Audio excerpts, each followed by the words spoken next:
Assalamualaikum warahmatullahi wabarakatuh. Salam sejahtera buat kita semuanya. Hari ini saya akan membagikan satu informasi penting bagi Anda yang pengguna media sosial, di mana di media sosial ini banyak bertebaran berita-berita bohong atau berita hoax. Apa itu berita hoax sebenarnya? Berita hoax itu adalah berita palsu atau berita yang direncanakan untuk menjebak seseorang atau orang banyak. Nah, atau bisa juga dikatakan sebagai berita yang sebenarnya tidak terbukti kebenarannya. Jadi ada banyak bentuk dari hoax itu sendiri, ada yang bentuknya dalam berupa video, ada dalam berupa narasi kalimat, ada yang berupa gambar, dan lain sebagainya. Tentu ada yang perlu kita pelajari terkait dengan masalah hoax ini. Teman-teman bisa menghindari berita-berita hoax ini dengan cara mengetahui ciri-ciri dari berita hoax. Yang pertama adalah beritanya itu menimbulkan kecemasan, kepanikan, kebencian, atau menimbulkan adanya permusuhan antara satu golongan dengan golongan yang lain. Ya, biasanya ya judul yang dibuat itu adalah judul yang provokatif. Gitu. Bahkan isi-isinya juga itu provokatif. Jadi menimbulkan kebencian, menimbulkan kecemasan, ketakutan. Dan ini harus ditelusuri dulu. Jangan langsung di-share, jangan langsung dibagi, jangan langsung di-like, atau ada reaksi apapun. Ya kalau bisa diblokir, kalau katakanlah itu terbukti hoax. Tetapi kalau belum terbukti hoax, masih diragukan, ya bisa diabaikan saja. Itu yang pertama. Yang kedua adalah sumber beritanya tidak jelas. Atau ya bisa dicantumkan sumber beritanya, tetapi berita atau sumber yang dicantumkan itu tidak kredibel, tidak tidak bisa dipercayai. Ya, oleh karena itu, ya kutiplah berita-berita di sumber yang terpercaya atau share-lah berita-berita yang sudah terbukti atau bisa kita mengecek gitu. Misalnya ada berita yang dibuat oleh orang tertentu ya, gitu. Entah itu dibuat dalam website atau blog atau apapun atau misalnya di channel YouTube-nya misalnya. Tetapi setelah dicek pada berita yang lain, itu tidak ada misalnya kabar meninggalnya si A. Gitu. Ternyata setelah dicek ya bahwa orang yang dikabarkan itu sebenarnya masih sehat-sehat saja. Ini kan hoax sebenarnya gitu. Itu yang kedua. Yang ketiga adalah biasanya itu beritanya tidak berimbang, selalu menyudutkan orang tertentu. Ya misalnya orang yang membuat berita ini adalah orang yang tidak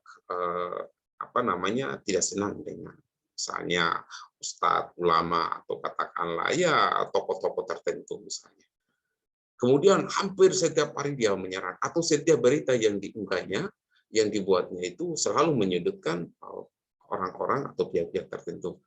Tentu ini akan menjadi kehati-hatian bagi kita pembaca berita untuk tidak atau jangan dulu men-share gitu. Ya, menahan jari gitu. Atau menahan komentar-komentar atau membagi karena ini kita akan akan masuk dalam jebakan-jebakan yang dibuat oleh mereka. Itu yang ketiga. Yang keempat adalah ya biasanya ya seperti yang saya katakan tadi, ya judul dan pengantarnya adalah provokatif gitu. Jadi judul isinya itu semuanya ya provokatif.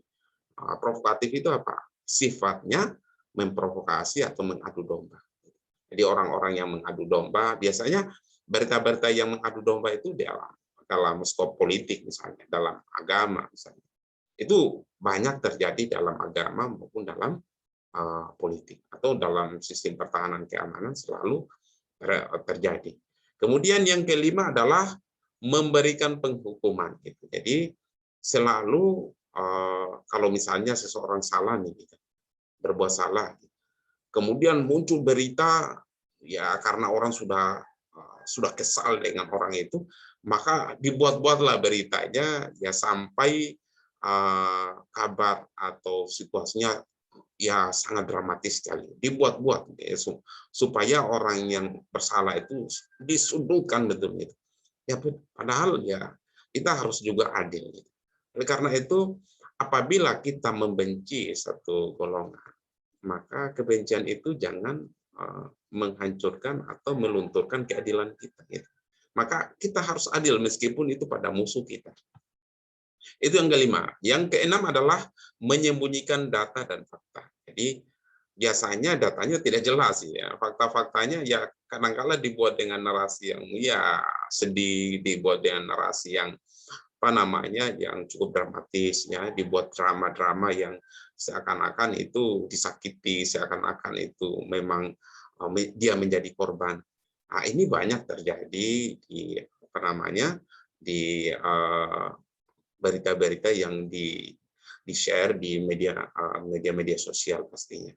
Kemudian yang ketujuh adalah biasanya adanya huruf kapital. Biasanya judul maupun isinya itu dibuat huruf kapital, di bold, kemudian ditandai atau diupayakan itu bahwa ya kalimat itu memang dibaca menjadi satu tanda seru gitu oleh para pembaca, dan itu sengaja dibuat itu agar orang tertuju pada kalimat yang dibuat dan orang terprovokasi dengan berita-berita itu. Kemudian yang kedelapan, ya tanpa sumber yang jelas seperti yang saya katakan tadi, ya sumbernya harus jelas gitu. Kalaupun itu ada tercantum sumbernya, jangan langsung di-share lagi gitu. Ya Anda harus bijak lah. Gitu. Apalagi itu yang berbau tentang provokatif gitu. Ingat hoax ini ya seperti yang saya katakan tadi adalah kebanyakan dalam agama atau dalam konteks politik. Ya biasanya kalau sudah masuk pilkada, pilpres atau pilcaleg itu ya berita-berita hoax itu ya bagaikan jamur di musim hujan gitu. Ya ada juga yang kalau kita melihat di WA ya, di WA atau di di Facebook gitu. Ada yang tertulis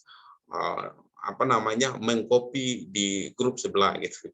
Itu mengcopy di grup sebelah itu maksudnya apa gitu. Kemudian dikirimkan kepada teman-temannya bahwa kalau Anda mengirimkan berita ini kepada 10 orang, maka Anda akan mendapatkan berkat. Tetapi kalau Anda tidak mengirimkan, maka Anda mendapatkan celaka. Jadi ini adalah berita-berita hoax yang dibuat oleh orang-orang tertentu, dan patutlah kita mencurigai bahkan menghindari perilaku-perilaku seperti ini agar kita tidak menjadi korban dari hoax itu sendiri. Itu saja yang bisa saya berikan. Semoga dapat memberikan manfaat. Billahi taufiq wal hidayah. Assalamualaikum warahmatullahi wabarakatuh.